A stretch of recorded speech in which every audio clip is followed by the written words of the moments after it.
Hi friends, welcome to my channel. నేను మీ సాయిని. ఈ వీడియోలో మనం శ్రీ పరాభవనామ సంవత్సరంలో 12 రాసుల వారి రాశిఫలాలు ఎలా ఉంటుందో తెలుసుకుందాం. అలాగే 12 రాసుల వారి ఆదాయం, వ్యయం, రాజపూజ్యం, అవమానం ఎలా ఉండబోతుంది ఈ కొత్త సంవత్సరంలో అనే దాని గురించి కూడా మనం ఈ వీడియోలో తెలుసుకుందాం. ఈ వీడియో కేవలం వార్తాపత్రికలో ప్రచురించబడిన వారఫలాల ఆధారంగా తయారు చేయబడింది. మొదటిది మేషరాశి. ఈ రాశిలో వచ్చే నక్షత్రాలు అశ్విని నక్షత్రం, భరణి నక్షత్రం, కృతికా నక్షత్రంలోని మొదటి పాదం. ఈ రాశి వారికి ఈ సంవత్సరంలో ఆదాయం 11, వ్యయం 5, రాజపూజ్యం 2, అవమానం 4. ఈ రాశి వారికి ఈ ఏడాదంతా అనుకూలమైన సమయం. డిసెంబర్ ఆరంభం వరకు లాభస్థానంలో రాహువు సంచారం కార్యసిద్ధిని ప్రసాదిస్తుంది. అన్ని వైపుల నుంచి డబ్బు ప్రవహిస్తుంది. వ్యయాలు నియంత్రణలో ఉంటాయి. రాజపూజ్యం కంటే అవమానమే ఎక్కువగా కనిపిస్తుంది కాబట్టి మాట విలువను కాపాడుకోవాలి. రాహువు రాజ్యస్థానంలో ఉండటంతో వృత్తి, ఉద్యోగ, వ్యాపారాల్లో వరుస విజయాలు సిద్ధిస్తాయి. గతంలోని ప్రయత్నాలు కొలిక్కి వస్తాయి. సమాజంలో కీర్తి పెరుగుతుంది. శనీశ్వరుడు వ్యయస్థానాన్ని ఆక్రమించడం వల్ల అనుకోని ఖర్చులు ఎదురవుతాయి. సంవత్సర ప్రథమార్థంలో గురువు తృతీయంలో ఉంటాడు కాబట్టి తోబుట్టువులతో సఖ్యతగా మెలగాలి. జూన్ 2 నుంచి గురువు ఉచ్చస్థితిలో అంటే 4వ రాశిలో కొలువు తీరుతాడు. ఆ ప్రభావంతో గృహ సంబంధమైన విషయాల్లో ఇబ్బందులు తలెత్తవచ్చు. ఈ సంవత్సరం అక్టోబర్ నుంచి విద్యార్థులకు, ఉద్యోగార్థులకు అత్యంత అనుకూలమైన సమయం. దైవబలం పెరుగుతుంది. పిల్లల విషయంలో శుభవార్తలు వింటారు. ప్రయాణాల్లో తగిన జాగ్రత్తలు తీసుకోవాలి. ఆధ్యాత్మిక చింతనను పెంచుకోవాలి. సుబ్రహ్మణ్యేశ్వర స్వామిని, వెంకటేశ్వరుణ్ణి దర్శించుకోవాలి. రెండవది వృషభ రాశి. ఈ రాశిలో వచ్చే నక్షత్రాలు కృతికా నక్షత్రంలోని 2, 3, 4 పాదాలు, రోహిణీ నక్షత్రం, మృగశిర నక్షత్రంలోని 1, 2 పాదాలు. ఈ రాశి వారికి ఈ సంవత్సరంలో ఆదాయం 5, వ్యయం 14, రాజపూజ్యం 5, అవమానం 4 ఉంటాయి. ఈ ఏడాది రాజయోగం లభిస్తుంది. సంవత్సరమంతా శని లాభస్థానంలో సంచరించడం, రాహువు రాజ్యస్థానంలో ఉండటం కలిసొచ్చే అంశాలు. డిసెంబర్ 7 నుంచి రాహువు భాగ్యంలో కొలువు తీరడం వల్ల ఆధ్యాత్మిక యాత్రలు చేపడతారు. సంవత్సరం ఆరంభంలో గురువు ధనస్థానంలో ఉండటంతో ఆర్థిక స్థితి అత్యుత్తమంగా ఉంటుంది. జూన్ నుంచి గురువు 3వ ఇంటికి మారతాడు. ఆ ప్రభావంతో ప్రయాణాలు ఎక్కువగా ఉంటాయి. అక్టోబర్ తర్వాత గురువు 4వ ఇంటికి చేరతాడు. దీంతో కుటుంబ బాధ్యతలు ఎక్కువ అవుతాయి. డిసెంబర్ 7 నుంచి కేతువు తృతీయంలో ఉండటంతో సాహసోపేతమైన నిర్ణయాలు తీసుకుంటారు. శక్తి కొద్దీ అన్నదానం చెయ్యండి. దుర్గాదేవి స్తోత్రాన్ని పఠించండి. శివుణ్ణి పూజించండి. మూడవది మిథున రాశి. ఈ రాశిలో వచ్చే నక్షత్రాలు మృగశిర నక్షత్రంలోని 3, 4 పాదాలు, ఆరుద్ర నక్షత్రం, పునర్వసు నక్షత్రంలోని 1, 2, 3 పాదాలు. ఈ రాశి వారికి ఈ సంవత్సరంలో ఆదాయం 8, వ్యయం 11, రాజపూజ్యం 1, అవమానం 7 ఉంటుంది. ఆరంభం సాధారణంగానే ఉన్న జూన్ నుంచి అద్భుతమైన ఫలితాలను సాధిస్తారు. జూన్ 2 వరకు గురువు జన్మరాశిలో ఉండటం వల్ల మానసిక ఆందోళనను తలెత్తవచ్చు. ఆ తర్వాత గురువు ధనస్థానానికి మారడం చేత ఆర్థిక ఇబ్బందులన్నీ తొలగిపోతాయి. శని సంచారం కారణంగా వృత్తి, ఉద్యోగ బాధ్యతలు పెరుగుతాయి. రాహువు భాగ్యంలో కొలువు తీరడంతో ఆధ్యాత్మిక యాత్రలు చేస్తారు. అదే రాహువు అష్టమ స్థానంలో కొన్ని ఇబ్బందులు కలిగించే ఆస్కారం ఉంది. డిసెంబర్ 7 నుంచి కేతువు ద్వితీయ స్థానంలో ఉంటాడు. ఆ సమయంలో మితభాషణం మంచిది. అక్టోబర్ తర్వాత గురువు 3వ ఇంటికి వెళ్లినా శని అనుకూలత కాపాడుతుంది. జూన్ నుంచి అక్టోబర్లో శుభాలు జరుగుతాయి. విష్ణువు, గణపతి ఆరాధన మేలు చేస్తాయి. నాలుగవది కర్కాటక రాశి. ఈ రాశిలో వచ్చే నక్షత్రాలు పునర్వసు నక్షత్రంలోని 4వ పాదం, పుష్యమి నక్షత్రం మరియు ఆశ్లేష నక్షత్రం. ఈ రాశి వారికి ఈ సంవత్సరంలో ఆదాయం 2, వ్యయం 11, రాజపూజ్యం 4, అవమానం 7 ఉంటుంది. ఈ ఏడాది మీకు మిశ్రమ ఫలితాలను ఇస్తుంది. శని భాగ్యంలో సంచరించడం వల్ల పూర్తిగా అదృష్టం మీద ఆధారపడకపోవడం మంచిది. కష్టాన్ని నమ్ముకుంటే నిరాశ ఉండదు. రాహువు అష్టమంలో ఉండటం వల్ల ఆరోగ్యాన్ని జాగ్రత్తగా చూసుకోవాలి. రాహువు సప్తమ సంచారం ప్రభావంతో భాగ్యస్వామి వ్యాపారంలో చిన్నపాటి సమస్యలు ఎదురవుతాయి.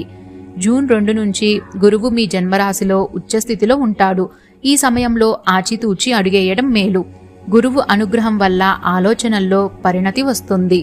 అక్టోబర్ 31 తర్వాత గురువు ధనస్థానానికి మారడంలో సంవత్సరాంతంలో ఆర్థిక స్థితి మెరుగుపడుతుంది.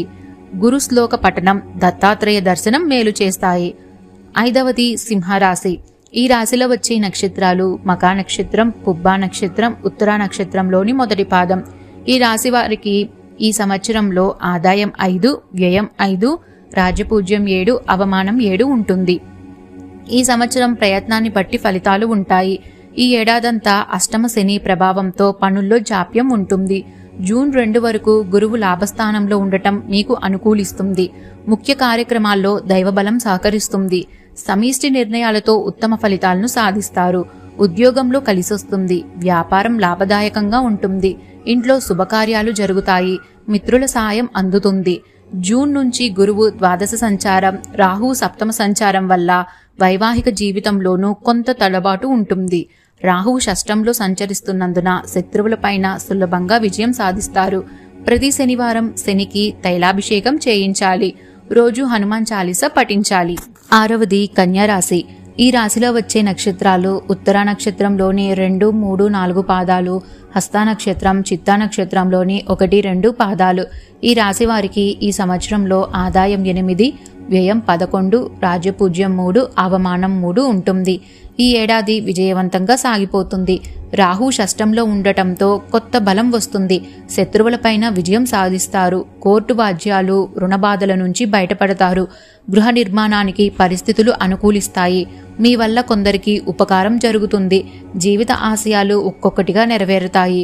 వృత్తి, ఉద్యోగ, వ్యాపారాల్లో రాణిస్తారు. పోటీ పరీక్షల్లో విజయాలు సాధిస్తారు. రాహు డిసెంబర్ నుంచి పంచమంలో ఉన్న కారణంగా పిల్లలు మంచి చెడుల విషయంలో మరింత శ్రద్ధ పెట్టాలి. జూన్ 2 నుంచి అక్టోబర్ 31 వరకు గురువు లాభస్థానంలో ఉచ్చస్థితిలో ఉంటాడు. దీనివల్ల ధనయోగం, పదోన్నతలు వరిస్తాయి. అక్టోబర్ తర్వాత గురువు 12వ ఇంటికి వెళ్లడం వల్ల శుభకార్యాలు చేపడతారు. కేతువు డిసెంబర్ వరకు ద్వాదశంలో ఉంటూ మానసిక చైతన్యాన్ని తగ్గిస్తాడు.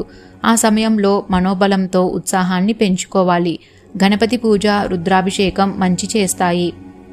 7వది తులారాశి. ఈ రాశిలో వచ్చే నక్షత్రాలు చిత్తా నక్షత్రంలోని 3, 4 పాదాలు, స్వాతి నక్షత్రం, విశాఖ నక్షత్రంలోని 1, 2, 3 పాదాలు. ఈ రాశి వారికి ఈ సంవత్సరంలో ఆదాయం 5, వ్యయం 14, రాజపూజ్యం 6, అవమానం 3 ఉంటుంది. ఈ ఏడాది మీ జీవితంలో అనేక విజయాలను సూచిస్తుంది. శని షష్టంలో సంచరించడం వల్ల నిర్ణయాలకు తిరుగు ఉండదు. రాజయోగం సూచిస్తుంది. జూన్ 2 వరకు గురువు భాగ్యస్థానంలో ఉండటంతో తలపెట్టిన పనులు విజయవంతంగా పూర్తవుతాయి. విదేశీ ప్రయాణాలకు, ఉన్నత విద్యలకు తగిన సమయం. జూన్ నుంచి గురువు 10వ ఇంటికి మారిన వృత్తిలో మాత్రం స్థిరత్వం ఉంటుంది. ఈ దశలో ఏకాగ్రత చాలా అవసరం. కేతువు లాభస్థానంలో ఉండటంతో ఆధ్యాత్మిక ప్రయోజనాలు పొందుతారు. రాహువు పంచమ స్థానంలో ఉన్న కారణంగా పిల్లలు వికాసం మీద దృష్టి పెట్టాల్సి ఉంటుంది. అక్టోబర్ తర్వాత గురువు లాభస్థానానికి చేరుకుంటాడు. దత్తాత్రేయ స్తోత్రం, గురుచరిత్ర పారాయణం మేలు చేస్తాయి. 8వది వృశ్చిక రాశి. ఈ రాశిలో వచ్చే నక్షత్రాలు విశాఖ నక్షత్రంలోని 4వ పాదం, అనురాధ నక్షత్రం, జ్యేష్ఠ నక్షత్రం. ఈ రాశి వారికి ఈ సంవత్సరంలో ఆదాయం 11, వ్యయం 5, రాజపూజ్యం 2, అవమానం 6 ఉంటుంది. ఈ సంవత్సరం మిశ్రమ ఫలితాలు ఉన్న దైవబలం మిమ్మల్ని సదా కాపాడుతుంది. జూన్ 2 వరకు గురువు అష్టమంలో ఉండటం వల్ల ఆర్థిక ఇబ్బందులు, ఆరోగ్య సమస్యలు ఒత్తిడికి గురి చేస్తాయి. కానీ జూన్ 2 నుంచి భాగ్యస్థానానికి రావడంతో ఉచ్చస్థితి మొదలవుతుంది. శని పంచమంలో, రాహువు చతురార్థంలో ఉండటం వల్ల గృహ వాతావరణంలో ప్రశాంతత లోపించే ప్రమాదం ఉంది. పిల్లల చదువులపైన దృష్టి పెట్టాలి. రాహువు తృతీయ స్థానంలో ఉండటం కలిసొచ్చే విషయం. కేతువు రాజ్యంలో ఉండటం వల్ల వృత్తి, ఉద్యోగాల్లో నిబద్ధత పెరుగుతుంది. కానీ గుర్తింపులో ఆలస్యం కావచ్చు. భాగ్య బృహస్పతి యోగం ఉత్తరార్ధంలో విద్యాపరమైన ఉన్నతిని ప్రసాదిస్తుంది. శివపూజ, రాహుధ్యానం శుభకరం. 9వది ధనస్సు రాశి. ఈ రాశిలో వచ్చే నక్షత్రాలు మూలా నక్షత్రం, పూర్వాషాఢ నక్షత్రం, ఉత్తరాషాఢ నక్షత్రంలోని మొదటి పాదం. ఈ రాశి వారికి ఈ సంవత్సరంలో ఆదాయం 14, వ్యయం 11, రాజపూజ్యం 5, అవమానం 6 ఉంటుంది. అన్ని విధాలుగా అనుకూలమైన సంవత్సరం. గురుబలం వల్ల ఈ ఏడాది ప్రారంభం, చివరి భాగాల్లో మరింత మేలు జరుగుతుంది. శని 4వ స్థానంలో ఉండటం అంటే అర్ధాష్టమ శని కొంతమేర ప్రతికూల ఫలితాలకు కారణం అవుతుంది. పని ఒత్తిడి కారణంగా మానసిక ప్రశాంతత లోపించే ప్రమాదం ఉంది. ఎట్టి పరిస్థితుల్లోనూ సహనాన్ని విడిచిపెట్టకూడదు. వాహన వేగాన్ని నియంత్రించుకోండి. అయితే రాహువు తృతీయంలో అంటే పరాక్రమ స్థానంలో ఉండటం కలిసొచ్చే విషయం. అదే రాహువు వాక్ స్థానంలో ఉన్నాడు కాబట్టి ప్రశాంతంగా సంభాషించాలి. శక్తికి మించిన వాగ్దానాలు చేయకండి. జూన్ 2 వరకు గురువు సప్తమంలో ఉండటం వల్ల శుభ ఫలితాలు ఉంటాయి. వివాహ ప్రయత్నాలు ఫలిస్తాయి. భాగ్యస్వామ్య వ్యాపారాలు లభిస్తాయి. విద్యార్థులు పురోగతిని సాధిస్తారు. గురుబలం అదృష్టాన్ని ప్రసాదిస్తుంది. జూన్ నుంచి గురువు 8వ ఇంటికి మారడం వల్ల ఆర్థిక వ్యవహారాల్లో జాగ్రత్తగా ఉండాలి. స్వబుద్ధితో నిర్ణయాలు తీసుకోవాలి. అక్టోబర్ 31 తర్వాత గురువు 9వ ఇంటికి మారడంతో పరిస్థితులు మెరుగుపడతాయి. వృత్తి, ఉద్యోగ, వ్యాపారాల్లో కలిసొస్తుంది. ఆధ్యాత్మిక బలం పెరుగుతుంది. దక్షిణామూర్తి స్తోత్రం, శని స్తోత్రం పఠించాలి. 10వది మకర రాశి. ఈ రాశిలో వచ్చే నక్షత్రాలు ఉత్తరాషాఢ నక్షత్రంలోని 2, 3, 4 పాదాలు, శ్రవణ నక్షత్రం, ధనిష్ట నక్షత్రంలోని 1, 2 పాదాలు. ఈ రాశి వారికి ఈ సంవత్సరంలో ఆదాయం 2, వ్యయం 8, రాజపూజ్యం 1, అవమానం 2 ఉంటుంది. ఈ ఏడాది శని తృతీయంలో సంచరించడం వల్ల జీవితంలో మేలైన మలుపులు ఉంటాయి. గతంలోని కష్టాలకు ముగింపు దొరుకుతుంది. ఇతరుల సహాయ సహకారాలు లభిస్తాయి. జూన్ 2 నుంచి అక్టోబర్ 31 వరకు గురువు సప్తమంలో ఉచ్చస్థితిలో ఉండటం వల్ల వివాహానికి, దాంపత్య బంధానికి అత్యంత అనుకూలమైన సమయం. వ్యాపారులకు లాభదాయకమైన సంవత్సరం. గురుబలం విద్యార్థులకు మేలు చేస్తుంది. ఆదాయ వనరులు పెరుగుతాయి. ఆస్తిపాస్తులు వృద్ధి చెందుతాయి. రాహువు వాక్స్థానంలో ఉండటం వల్ల ఆచితూచి మాట్లాడటం మంచిది. ఒత్తిడిని దూరం ఉంచండి. శారీరక, మానసిక ఆరోగ్యాలు జాగ్రత్త. కేతువు సప్తస్థానం ప్రభావంతో ఆలుమగల మధ్య అపార్థాలు పుట్టుకొచ్చే ప్రమాదం ఉంది. జూన్ వరకు గురువు షష్టంలో ఉన్నందున ముందు జాగ్రత్తగా పొదుపు, మదుపు పాటించడం మేలు. దుర్గా స్తోత్రం పఠించాలి. గణపతిని, సుబ్రహ్మణ్యేశ్వరుణ్ణి పూజించాలి. 11వది కుంభరాశి. ఈ రాశిలో వచ్చే నక్షత్రాలు ధనిష్ట నక్షత్రంలోని 3, 4 పాదాలు, శతభిష నక్షత్రం, పూర్వభాద్ర నక్షత్రంలోని 1, 2, 3 పాదాలు. ఈ రాశి వారికి ఈ సంవత్సరంలో ఆదాయం 2, వ్యయం 8, రాజ్యపూజ్యం 4, అవమానం 2 ఉంటుంది. ఈ ఏడాది సాధ్యమైనంత వరకు సానుకూల ఫలితాలనే అందిస్తుంది. ఏలినాటి శని 2వ దశలో ఉండటం అనేది శారీరక, మానసిక ఒత్తిడికి కారణం అవుతుంది. జూన్ 2 వరకు గురువు పంచమ స్థానంలో కొలువు తీరడం వల్ల పుష్కలమైన దైవానుగ్రహం అందుతుంది. అందివచ్చిన ప్రతి అవకాశాన్ని సద్వినియోగం చేసుకోండి. విద్యార్థులు మరింత ఏకాగ్రతతో సాధన చేయాలి. జూన్ నుంచి గురువు 6వ ఇంటికి వెళ్లడం రుణ సమస్యలకు ఆస్కారం కల్పిస్తుంది. శని ద్వితీయంలో ఉండటం వల్ల ఆరోగ్యాన్ని కాపాడుకోవాలి. షష్టకేతువు శత్రువులపై విజయాన్ని అందిస్తాడు. అక్టోబర్ తర్వాత గురువు 7వ స్థానానికి రావటం ఊరటనిచ్చే పరిణామం. ఆంజనేయుణ్ణి ఆరాధించాలి. నిత్యం రామనామాన్ని స్మరించాలి. 12వది మీనరాశి. ఈ రాశిలో వచ్చే నక్షత్రాలు పూర్వభాద్ర నక్షత్రంలోని 4వ పాదం, ఉత్తరాభాద్ర నక్షత్రం మరియు రేవతి నక్షత్రం. ఈ రాశి వారికి ఈ సంవత్సరంలో ఆదాయం 14, వ్యయం 11, రాజపూజ్యం 7, అవమానం 2 ఉంటాయి. ఈ సంవత్సరం ఆదాయంతో పాటు ఖర్చులు అధికంగానే ఉంటాయి. ఈ ఏడాది ఏలినాటి శని అంటే జన్మశని ఉంది. ఆ ప్రభావాన్ని నిలవరించడానికి సకల జాగ్రత్తలు తీసుకోవాలి. రాహువు ద్వాదశంలో సంచరించడం వల్ల నిద్రలేమి, దూర ప్రయాణాలు, వృధా ఖర్చులు తప్పకపోవచ్చు. తదుపరి దశలో లాభస్థానంలో రాహు సంచారం కార్యసిద్ధిని ప్రసాదిస్తుంది. ఆర్థికంగా వెసులుబాటు కలుగుతుంది. దీర్ఘకాలిక ప్రయోజనాలు ఉంటాయి.